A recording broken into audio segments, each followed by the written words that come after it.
like you are so tired and physically so worn out that you just don't get to it. From your recollection, how many hours of sleep did you get typically per night? Let's say most of the time. I'm not saying once in a while you might get 8 hours or 7 hours, and sometimes you may not be able to, they may not let you sleep at all, but most of the time, what was the amount of sleep that you got? About 5.5 or 6. 5.5 to 6 hours of sleep a night. And if that went down to what? Sometimes you get maybe 2 hours, or Sometimes 0. sometimes none at all. Sometimes you don't go home and you stay work over the night. I have seen sometimes you do 70 hours without a sleep. It was 70. so yeah. 70 hours without any sleep at all. It wasn't uncommon. It wasn't uncommon at all. Did you notice people becoming like zombies and yeah. making mistakes and getting sick? I have seen guys hiding in little room, finding a blanket and go asleep, but trying to get hidden, so the Good for them. so the ethics officer doesn't find them. I have seen that. I wouldn't be surprised some ethics officers did that themselves if they had to stay up that long. And in the Sea Organization, the ethics officer, they call them the Master at Arms, MAA. Okay. I guess my next question would be, could you tell our listeners how Scientology opened and read your mail from your family and then eavesdropped on your telephone conversations with them? Around 2003, a mission came from the Free Winds, which is like a Sea Org ship. And what the purpose was is to introduce totally like a Navy-like environment in the Sea Organization. Now, when they came down, they introduced a new concept. They called it external influence. Now, what the external influence means, they try to make sure that the staff member, like they don't get influenced by external things, such as newspaper, television, family members, outside friends, outside people, we call them WOGs. WOGs is an acronym used in Scientology for Worthy Oriental Gentlemen, and a WOG is a non-Scientologist. Basically. So they're dehumanized. These are substandard.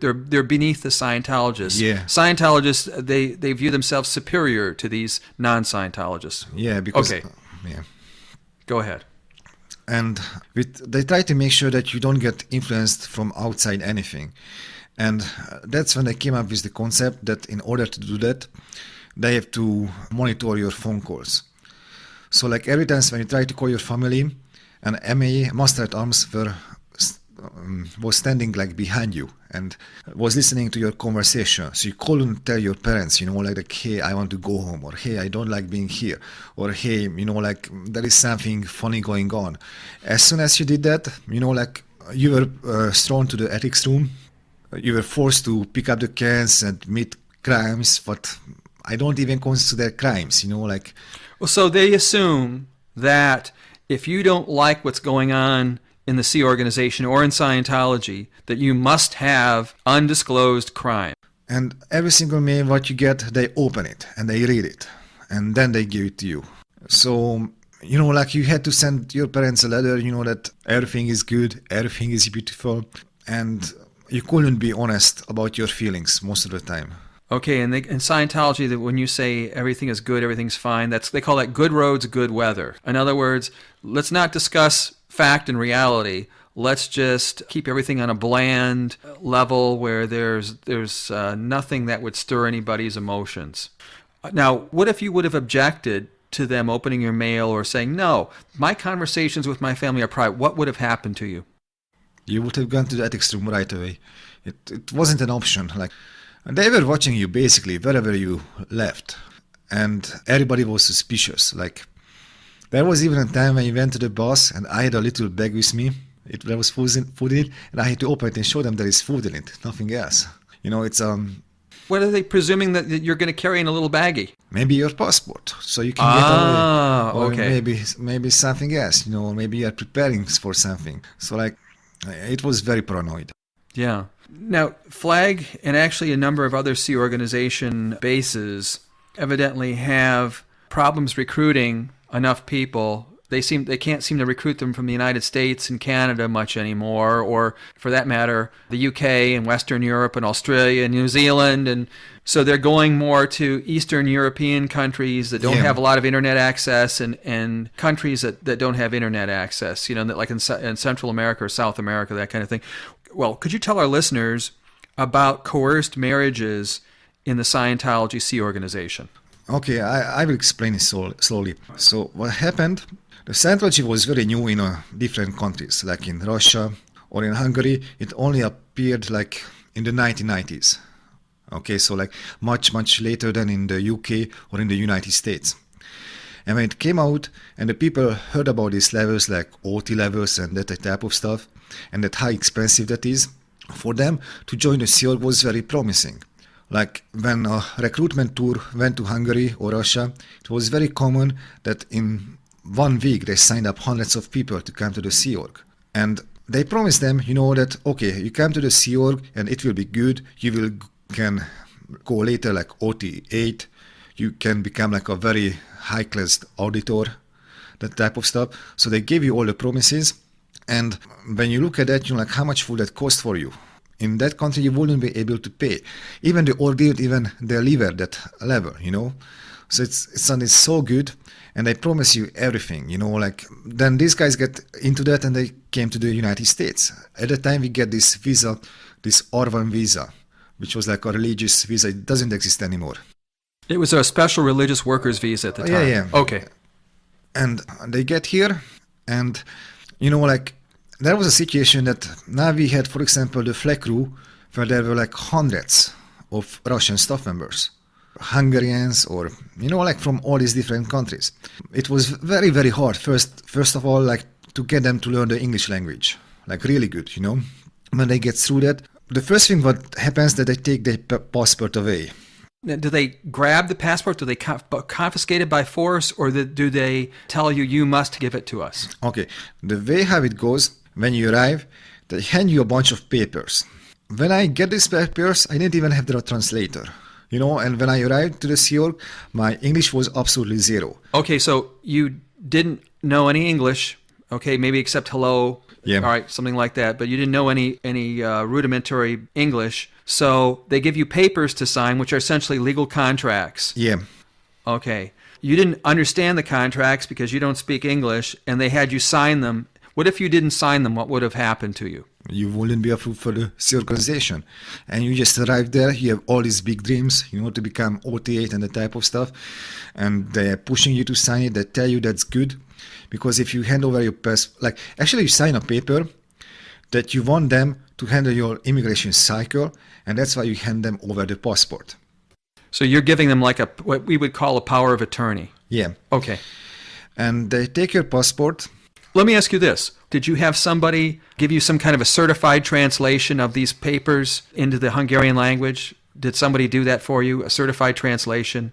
Certified translation, not. No, okay. Like sometimes I have seen that maybe another staff member came over, tried to translate it, but that person didn't speak enough English either, So it wasn't like, and they didn't have the legal document in your own language. And after you sign the paper, you hand over the passport, you are in a hard situation. Like one thing, for example, what I know, when your visa expires and you apply for a green card, for example, you cannot leave the country. If you leave the country, you are in a legal trouble. Like you can't get the green card, or you have to get special documents. You have to pay like special amount of money. You need a temporary resident card. Extremely hard, So basically, what happens that you wind up being stuck in the country. If you want to get your passport, you have to go to the OSA and you have to give them a reason. OSA is Office of Special Affairs. Okay, the Office of Special Affairs is the intelligence gathering, dirty tricks, lawsuit, and public relations arm of Scientology. Okay, go ahead. Yeah, and you have to give them a reason why you want your passport. Like, let's say you want to go for a vacation. We call it LOA, leave of absence. And they give you a passport, but then you have to make, like, before that, like, for example, confessions. Like, we call a security check on the emitter. Like, this cause crimes to make sure that you don't want to leave, blow the Sea Org. So they want to make sure that you're not planning on leaving. Basically, they have almost all your papers, And when the time came, that immigration officer wanted to see me regarding to get a green card. The way how it went, he went to the OSA and they had documented the immigration officers. So they evidently had collected dossiers on these immigration officers, their personality characteristics and things they Yeah. liked and didn't like, and their family, that kind of thing. Yeah, like Interesting. what is in their office. One guy liked the baseball, his son liked the baseball, what baseball team he liked. Then the other lady was a Christian lady. The other immigration officer had like a necklace about I love Jesus or something. I don't exactly know, okay, but she belonged to our Christian group. And they debrief every single person who went there, what they told them, what the immigration officer told them, how they reacted to everything, what they react to, what they like, what they don't like. So when you go inside, you basically know what you have to tell them to get approved for the green card. I was a little bit lucky because when I went there, the immigration officer, maybe he kind of liked me. He didn't ask me any questions. He just told me okay, get your fingerprint, you are approved. But many times you get an interview, and when you get the interview, you know a lot about the immigration officer, much more than an outside person will, like a other person the line would go inside non-psychologists and they don't know anything about the immigration officer. Probably they have to be more honest but it was we knew how to push their buttons, what they react to, what they don't react to, that type of stuff. Now, there were some coerced marriages Yeah. because in the United States, if you are from a country outside the United States and you want to stay in, it's a lot easier to stay here if you're married to an American citizen. What happened that most of these Russians, especially was with the Russians, but some Hungarians too, that they came almost from the same recruit tour at the same time. And almost all of their visa and permission to stay expired in 2004. And if they would have lost all these members, there were over 80 staff members, foreign nationalities, that would have been a big loss to the Sea Org. So they had to come up with an idea what to do to get these people to stay and how they can get them to stay. And one of the loopholes in the law is if they get married to a United States citizen or somebody who has a green card, then they are able to stay legally in the United States. They might be or might not be able to get a paycheck or something like that, but they're still able to stay and work for the Sea Org. So there was a list about 80 staff members, and there was a list of the people who they can get married to who are not married, and it was a secret list. Not many people knew about it. It was actually run by the Establishment Officer Network. This list. Was OSA involved in this, or was this? Probably. I am not. Okay, but the Establishment Officer Network were the ones who had this secret list of people who they could marry so that they could stay in the United States. Yeah, I mean they were the one who handled that, but the OSA had all the immigration data about the guys, so they would have had to know. Yeah. Okay, we can infer that. Probably they ordered that. Okay. I can imagine that, and it was a very funny situation. These people were not allowed to talk about that, but they were being pushed into getting married. And now this was a situation, if you don't get married, you still have to remain a Sea Org member, but then you get sent out to this FSC office. That's like a flag service consultant office, where you are totally alone, you get less pay, you don't have another Sea Org member, and then you are in a... Just as some examples, do you remember any of those people while you were in? Do you remember any of the people, Russians, who had gotten married? Yeah. For example, I know that Elena Smith, she got married. Oh man, and she accidentally hit with a bus like an American citizen, and we sent her back to Russia. Her name was Eleanor Smith? Elena Smith. Smith? Yeah, Elena. She was from Russia? Yeah. But Smith, no, I don't remember her first Russian name. But okay. Her married name was Smith, though. Yeah. Okay. And she hit somebody with a bus? Yeah, I think so one time. And then She was a bus driver? She was a bus driver. But it wasn't her fault. But there was something of that. It was kept even away from us, what happened there, But they sent her back to Russia. And Ilona Moroz. Moroz? Yeah, something like that. Ivana? Ilona. Moritz. Okay. Yeah. And she got married to an American citizen. No, they tried to force her. She didn't manage. So the marriage didn't work out too well. Yeah. Okay. And then they sent her out, but she was on the list too. Then Ferran Valenzuela, he was a guy. He got married.